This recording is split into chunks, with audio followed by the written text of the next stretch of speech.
আসসালামু আলাইকুম ওয়া রহমাতুল্লাহি ওয়া বারাকাতুহু। আপনি দেখছেন দিন হ্যাক বিডি।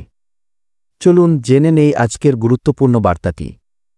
একবার হযরত মূসা আলাইহিস সালাম আল্লাহ তাআলাকে বললেন, রব্বুল আলামিন, তুমি যখন তোমার কোনো বান্দার উপরে রহমতের দৃষ্টিতে তাকাও তখন তুমি কি করো? আল্লাহ তাআলা বললেন, মূসা, আমার সেই বান্দা যদি বিবাহিত হয় তাহলে আমি তাকে একটা কন্যা সন্তান দান করি। হযরত মূসা আলাইহিস সালাম আবার বললেন, আল্লাহ, তুমি যদি তোমার কোনো বান্দার উপরে তার চাইতেও বেশি রহমতের দৃষ্টিতে তাকাও তখন তুমি কি করো? তখন আল্লাহ তাআলা বললেন, মূসা, তাহলে আমি আমার সেই বান্দাকে 2টি কন্যা সন্তান দেই। হযরত মূসা আলাইহিস সালাম আবারও বললেন, হে আল্লাহ, তুমি যদি কোনো বান্দার উপরে এর চাইতেও বেশি রহমতের দৃষ্টিতে তাকাও তখন তুমি কি করো? তখন আল্লাহ তাআলা বললেন, আমি আমার সেই বান্দাকে 3টা কন্যা সন্তান দান করি। আল্লাহ তাআলা বলেন, যখন আমি কাউকে পুত্র সন্তান দান করি তখন আমি সেই পুত্রকে বলি, যা তুই তোর বাপের শক্তি বৃদ্ধি কর, কিন্তু আমি যখন কাউকে কন্যা সন্তান দান করি তখন আমি আল্লাহ নিজেই তার শক্তি হয়ে যাই। সুবহানাল্লাহ।